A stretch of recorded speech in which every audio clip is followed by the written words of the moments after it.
మన వంటింటి చిట్కాలు కూడా ఓవర్డూ చేసే ఇప్పుడు ఇన్ఫర్మేషన్ విపరీతంగా వచ్చేసింది.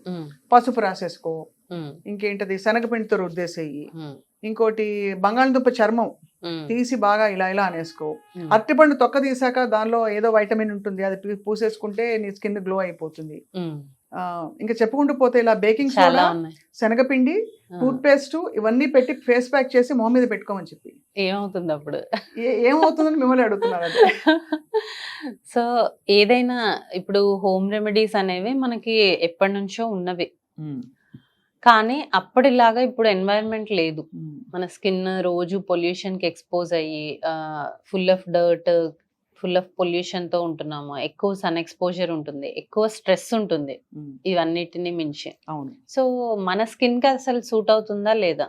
ఇప్పుడు నీకు యాక్నీ ఉంది, అదేదో ఇందాక తను చెప్పినట్టు కాఫీ స్క్రబ్ ఇలాంటివి యూజ్ చేస్తూ ఉంటారు. సో స్క్రబ్బింగ్ ఇంకా యాక్నీని అగ్రివేట్ చేస్తుంది.